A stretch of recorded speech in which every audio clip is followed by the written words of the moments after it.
I leave everyone sitting at the table as I try to process the whirling thoughts in my mind. Hilda, my mother, the only person I ever thought loved me, was the Tenebrarum bearer, a witch. The first witch to kill a human. The witch that started the fairy tale curse. All this time I thought that Mother was the only one who cared, but what if she never did? I stay in my room for a long time trying to process everything I have been told. It's very easy. Your mother's a witch. It's the loading screen again. Days go by before I decide to leave the tavern again to watch Karma practice with the knights. These last few days I felt hollow. Maybe seeing the normal practices will help me feel better. Maybe it will make things feel like nothing's changed. When I arrive at the forest, however, only Karma is standing in the clearing. Practicing his footwork? Why is he alone? He's staring through the trees as if he sees something there, but his expression is solemn. Almost sad. Is this where Garin and Garin have copped off? Eventually he sighs, shaking his head before turning into my direction. David!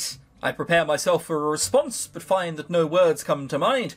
I have not spoken to Karma since the talk about Mother and witches, and any of the ease I felt with him before has slipped away.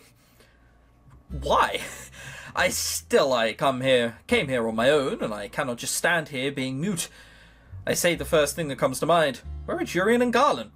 I'll only train with Garin. Garin is on patrol duty tonight. Okay, where's Garin then? He'll be here later, I just came early. Why? It seems you did too. David, are you okay? I'm sorry I haven't been by to see you. It's not as if you owe that to me. I don't owe it to you, but I've truly wanted to. I've just been busy these last few days scouting the town for information. As much as I want you to come with me, why would you ever have wanted to pair up with someone like me anyway? Why, Princess, that's because I am bitter and cold, and even though I want to change, all I can think about is myself. But now I want to change because I do not want to be the same as my mother. Isn't that selfish? Maybe so, but I believe you are being selfish for the right reasons. Exactly. If you're being selfish for the common good, then it's not bad to be selfish. An entirely selfless person can't survive in this world before we can make others happy. We have to be happy ourselves. Happy ourselves? Yes, an angry person holds resentment toward everyone, and it mars whatever good deeds they seek to do. That is why I cannot complete my good deeds. You've already fucking done one! Yeah, you've got one done already! Recognizing the need for change is always a good thing, David. Regardless of the motivation, you are trying to become a better person. That is what matters. He takes a step towards me, then puts his hand on my shoulders and leans down until I can look right into his eyes. Karma's serious expression startles me as much as his touch. It doesn't have a serious expression. He looks normal. It is never too late for anyone to change. You taught me that. What? How could I have taught Karma anything? Do you mind if I tell you a story, David? Well, if I say yes, are you going to tell me it anyway? Go for it, Glen Coco. Wait, what? No, you go, Glen Coco. With his face so close, all I can do is stare right into his eyes. Karma's hands tighten on my shoulders, and for a few moments I feel a slight panic rising in my chest. Then Karma steps away from me with a rough shake of his head. Karma? Next time I do that, David, feel free to push me away. What? It's better that way. What does he mean by that? You never answered. Will you listen to my story? All right. Hey, you were the one that decided to stare into my eyes. Don't fucking blame me for that. Once upon a time, in a land far, far away, there lived a crown prince from a kingdom called Brigantia. Brigantia is one of the neighbouring kingdoms, so this isn't make-believe. His name was Klaude Adric Rinaldi Mateus Almonte, but because the name was such a mouthful, he set it for an acronym as a nickname, at least around the palace, where it was acceptable. Karma, right, okay, I got it. Klaude Aldrich, yep, Karma, yep, well done. Prince Klaude was a man who flaunted his beauty and talents to all he met. He often used his title to get what he wanted. Prince Klaude was a selfish man who felt he was entitled to everything that he had. He was so vain and often left his castle unattended so that he could avoid his responsibilities. Then one day he chanced upon a beautiful maiden in the town square. He led her around the whole day, being as charming as he possibly could. And then at the end of the day he asked the woman to be his lover. She agreed, but their time together did not last long. Only weeks later, Prince Klaude threw her away as one throws away an object and broke the woman's heart, and she cursed him. That beautiful maiden was a witch, but Prince Klaude found out too late. I mean, if anything, that means that you were not taking enough personal interest in her life. Jesus. The witch said she would make his beauty, his vanity, a curse. To make even beauty a curse. Ashamed of being cursed, Prince Klaude donned a disguise and left his kingdom behind. He has been gone for nearly a year now, and most probably he is dead. But in truth, the prince had come to Angiel seeking a way to break his curse. He had heard of a young lady named Davette who, on her 18th birthday, could dispel any curse. Karma? He looks so sad, I don't know how to comfort him. I'm almost certain I can't do that? Oh, is that what the Cinderella bearer could have done? Klaude? Karma. Klaude turns a startling red as he stares at me for a few moments. He does not speak. Then he bursts out laughing. I stare at him in shock, not understanding his reaction. I feel myself flush. Isn't that your real name? No, darling, it is, but hearing you say my name, well, it sounds so much softer out of your lips, I rather like it. My cheeks are warm again. How is it he has always made me able to make me feel this way? Because you're a knob. I will call you by that name if it makes you so happy. Let's make it a secret between the two of us. I'm still Miss Karma here.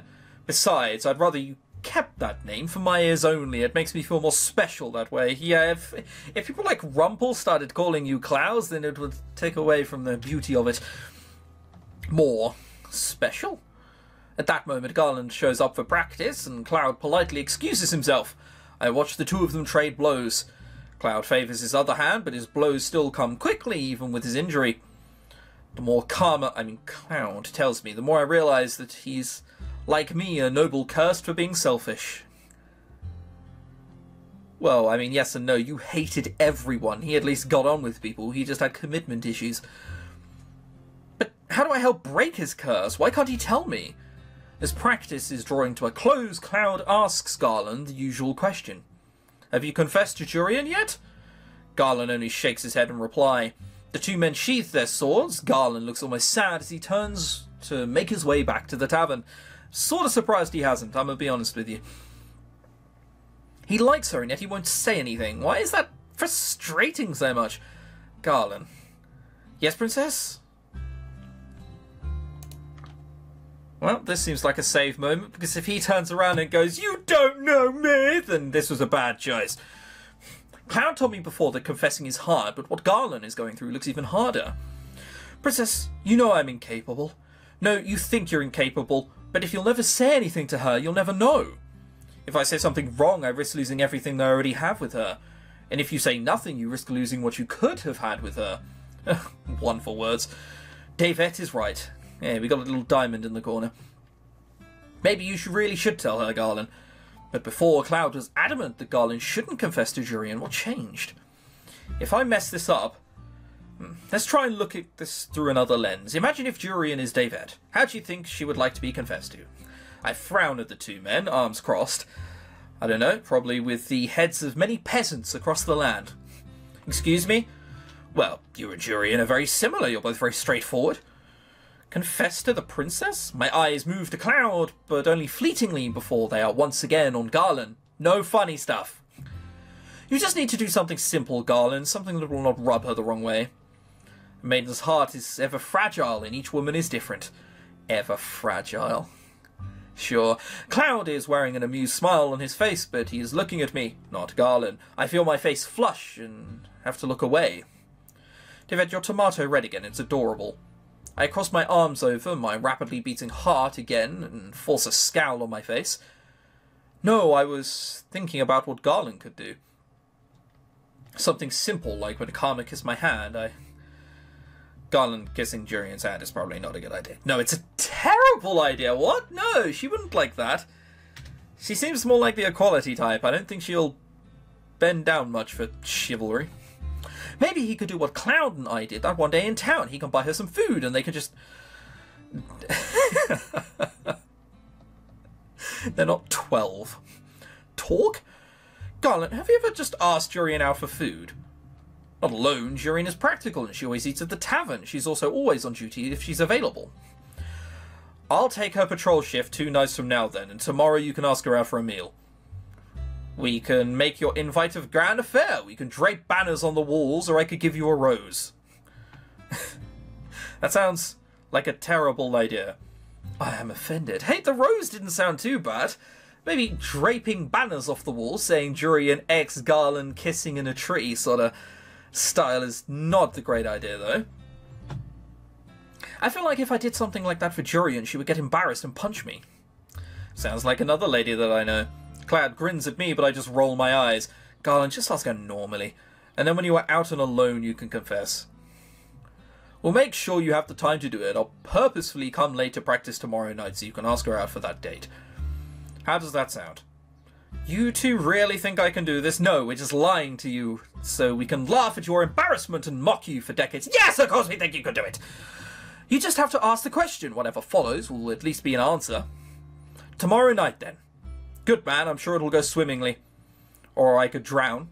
You won't drown, Garland. There's no water.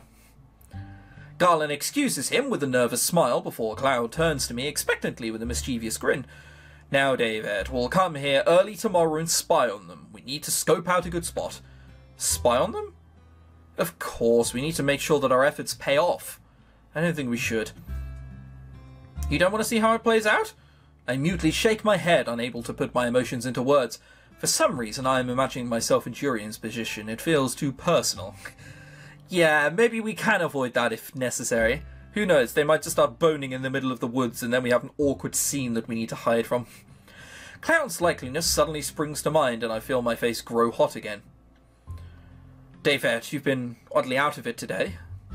Klaude reaches out a hand toward me, then abruptly pulls away. I stare as he smiles at me almost sheepishly. The conversation between us dies and we return to the margin. Holy shit, something's going to happen between them finally.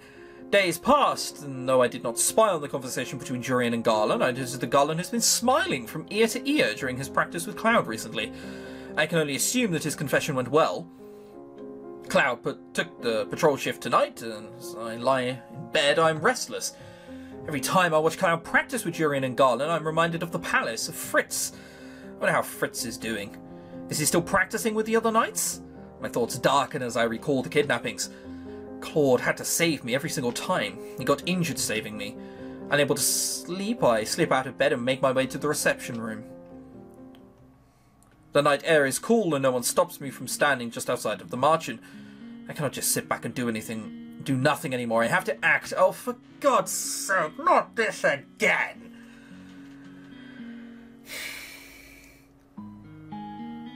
Do you not remember the last time you went out alone? Do you not remember the last 2 times you went out alone and got caught? Eventually I see Klaude approach. He looks tired and is moving more slowly than usual, but when he sees me, his lips quirk into a smile. David, what are you doing out here tonight, love? Love instead of darling, that's new. Hello, Klaude. His face is dark red again. If you're using my real name, I suppose you've come to ask for something serious. How could he know that? I do need to ask something of you. Well, if you need a shoulder to cry on, I'm right here, love. What? Oh, is this not about... Never mind. I'm asking if you will be my instructor. Come on, you didn't see this coming? I come all the time to watch sword fighting with you. For some reason, I seem to have caught Klaude off guard. He stares at me for a few moments. What? I want to learn how to use the sword. I want you to be my instructor. Klaude's expression becomes uncharacteristically serious. I'd rather you didn't learn how to use a sword. I do not want to have you keep protecting me. I don't mind protecting you, I do. Klaude sighs and shakes his head. Princesses shouldn't be using swords. Well, I'm not a fucking princess now, am I? I want to be able to stand on my own 2 feet. You are. I do not want to get hurt again when I could do something about it. Teach me, please. Klaude. Once again he flushes. It seems to be an instant reaction, and it is both amusing and endearing. It won't be easy. I wasn't expecting it to be. Klaude stares at me for a long time before finally letting out a heavy sigh. Fine, I'll train you. I think Klaude is also just sick to death of having to train people. Like, dude's tired as shit at the moment, and now he has to take on yet another pupil. You won't be able to learn in a day, but I can teach you the essentials. You can use one of the knight's training swords. Thank you. Music to my ears. Meet me in the clearing in 10 minutes. 10 minutes? What? You said you wanted to train, so we will. Don't expect me to go easy on you. Aren't you tired? You looked exhausted when he came in, and now he wants to train. Or are you trying to get out of training? I am not. Klaude shakes his head, but he is smiling. I'll see you there in a few minutes, love. Can you stop calling me love? It's a bit patronizing.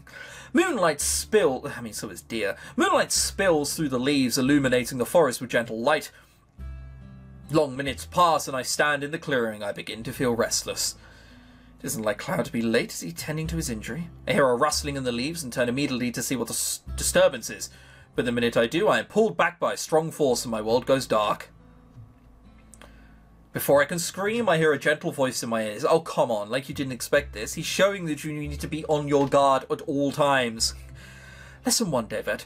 When apprehended by an enemy that you can't see, remain calm and use your 5 senses to judge how best to get the upper hand. This voice is coming from right behind me. This looks a lot worse than it actually is. Klaude? I become aware that this is the closest he's ever been to me, and my back pressed to his chest like this. Panicking disorients the mind. That is why you must remain cool under any circumstances. How could I not panic? Any normal person would panic. Still, I try to force myself to be calm. Lesson 2. Enemies will often let down their guards when they think they have the upper hand. Catch your opponents off guard by remaining calm and locating this weakness with your senses. We did this before! Tell him about it. I try to calm myself as Klaude instructs, but I feel it is a bit easier, but only because I know it is Klaude. An opening. I move as quickly as I can, stepping forward so that I can swing an elbow back at Klaude's stomach. Before that happened, Klaude has pulled me back to him, closing whatever distance I had put between us. In the process, he moves his hand from my eyes to my mouth. I can once again see the forest, but my words are muffled beneath his hand.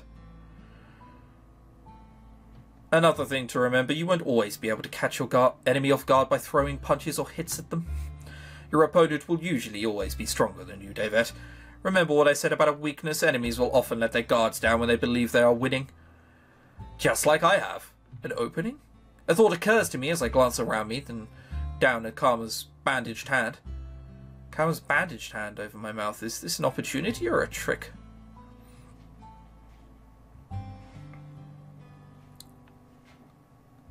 I don't know. Alright, okay, I'll tell you what, I'll let you guys decide. Do we bite his hand, and it's clearly injured and we're taking advantage of it, but it's also a bit evil? Or do we topple him? If you know what I mean. Your guys' choice. Comments below. Comment. Like, right down there. And, you know, I'll do whatever comes out on top. Until then.